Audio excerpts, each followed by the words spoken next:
to Shed Talk, my weekly magazine video series looking at the keeping, breeding and showing of cage birds, with a particular focus as always on the exhibition style budgerigar.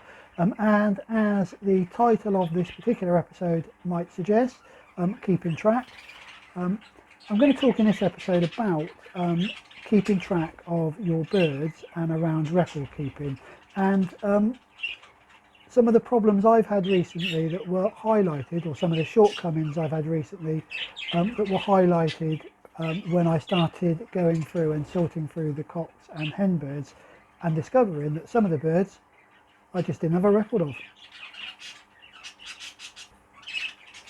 So by way of an explanation as to what I discovered when I was sorting through the cock birds and the hen birds to see which birds I was going to keep for next year's breeding season, I thought I'd start by talking about the records that I keep, the way I keep track of my birds and the various records that I keep, and then talk about how I discovered the problem, and then maybe a brief explanation as to what I think, why I think those errors were made and why those shortcomings were made, and I suppose what I might try and put right in the future, and I suppose a little bit about why a review of all the birds that you've got in your shed is always worthwhile when you're looking at keeping records.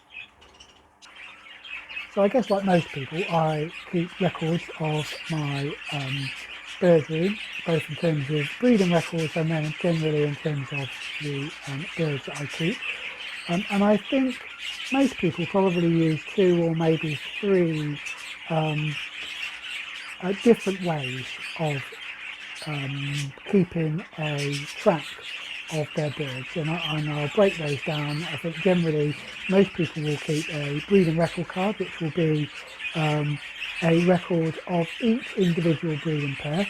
I know, if you're using the traditional method of using that card, that will probably be attached to the outside of the breeding cage, and that will contain information like the parent birds, when eggs have been laid, possibly when they're due to hatch, when they've hatched, and then the ring number of each individual chick, and then probably some additional information that might sort of give us information around the colour of the bird and the sex of the bird. That record may also give some additional information about if you're moving eggs or birds between the various nest boxes. So that's the basic information, and then there may be an overall record for that particular breeding season, and then the third area is probably going to be a stud book of some kind. So what I'm talking about here is a general book of all of the the birds that are in your shed. Now you may use 2 of those, or you may use all 3 of those, and they may be, if I say, either hard copies. So traditionally that's been, as I say, a card attached to there, and then an annual breeding record, and then maybe a stud book on top of that. And I myself do something similar, except I do it electronically. You may have seen me do this. If you're regular viewer, you'll know that I do most of that electronically. So what I will have is I have a spreadsheet, Excel, it's actually, I use Google Sheets for it, that represents or reflects the breeding card. So I have a tab for each of the breeding cages or each of the breeding pairs, and on that I enter that information, so the information of the 2 parent birds and the family that they belong to, and then the information around each egg that's laid, whether it's full, whether it's and then hatch date, ring date, and then the weaning date. So I have all that information on a spreadsheet. Why do I use a spreadsheet rather than a card?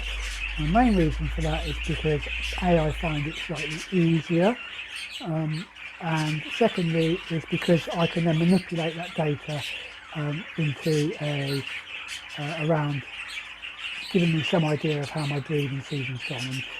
And I did a video a little while ago about how my breeding season went, and the information around that, the percentages of, you know, the hatch rate to eggs laid or hatch rate to fertile eggs is all taken directly from that spreadsheet, and the information is there for me. So that's what I use. I use Google Sheets. For those that are interested, I think I have a version of that on my on the Shed Talk Facebook page. If you go to media, I think it is, or files, you'll see that there is a copy of that up there, and you can download it if you want to use it. You download it, save it, and then you'll be able to update your own one. So that's what I use for that there. So, and like I say, I update that every day. I may also occasionally have a card on my nest box as well, just to double up on that, but I find using the online one just as easy. And because that's stored up on the, you know, the internet somewhere, so up in the cloud somewhere, I'm unlikely to lose it. So, and it doesn't clog up. I haven't got lots and lots of books and lots of cards that I'm likely to lose. It's up there, it's all there, and whenever I update it, it automatically saves it to the cloud.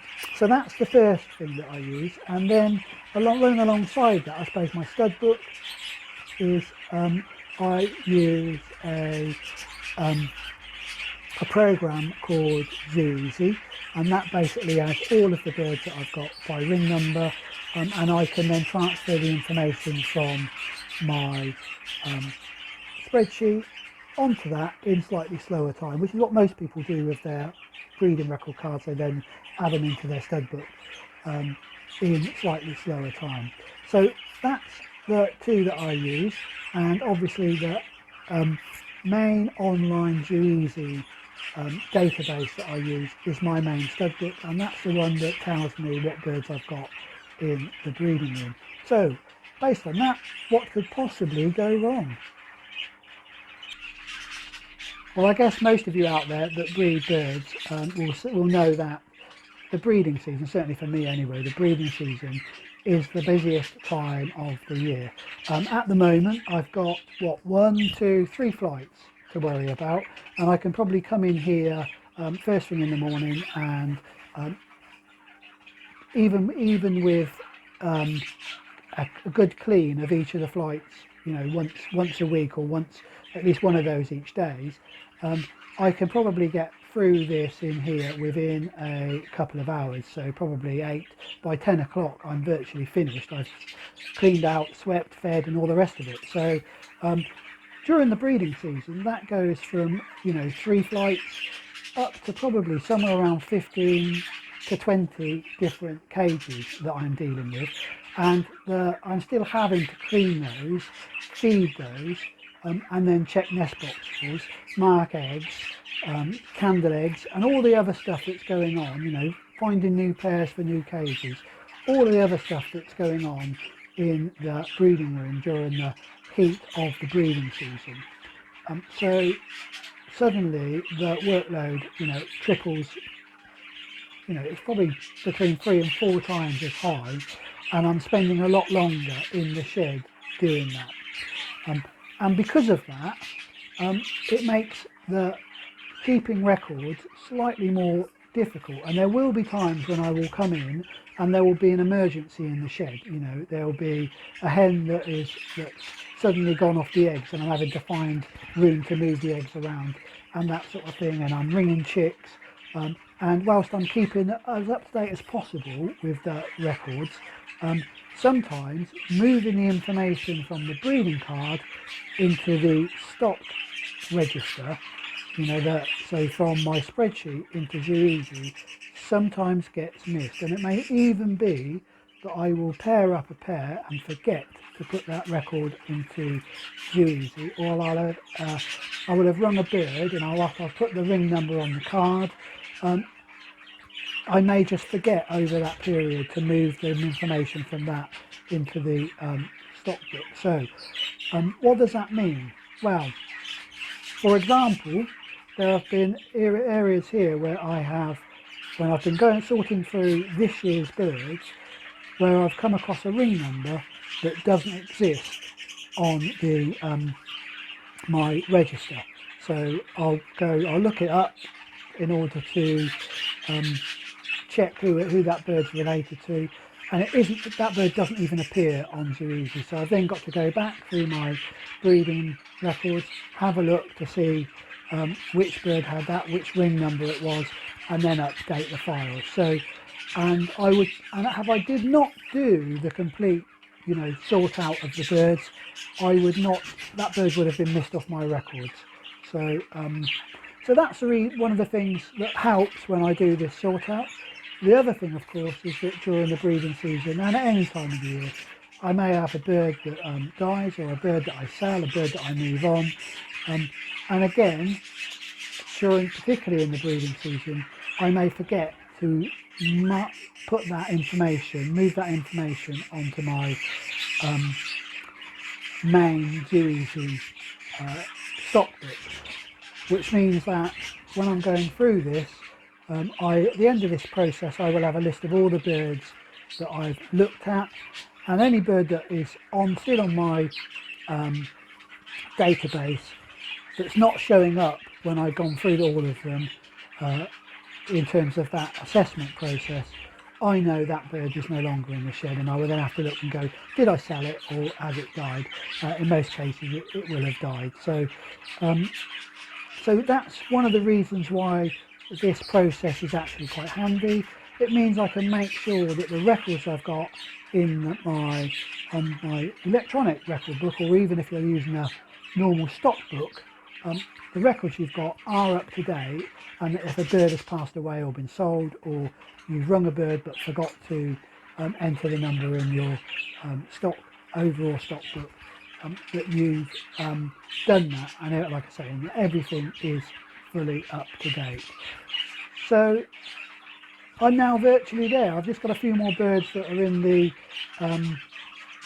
sales cage that I haven't double checked which birds are in there, and which birds may have that I might have on my records that I think are in there that actually aren't. So that's the next thing that I will be doing over the next couple of weeks. So that's just about all we've got time for in this episode. I'm conscious that the last 2 or 3 episodes we haven't actually looked at the fives. The fives at the moment are going through the molt, or certainly the youngsters, in fact all of them are. I think they're almost all nearly at the end of that at the moment, so I'm trying to avoid going out into that shed until they've completed the full molt. What we hopefully by the next video we should be able to start getting the youngsters out, and we'll have a quick look at a few of those, and again I need to see which birds I want to keep and which birds need to go. So that will be probably in the next episode. I certainly hope it will be in the next episode. As always, if you enjoy this video and you've got this far, then please do hit the like button. If you're not yet a subscriber to the channel, then why not subscribe? All the subscriptions will help the channel to grow, and I really do appreciate all those of you who subscribe to the channel. But until the next time, do stay safe, enjoy those birds.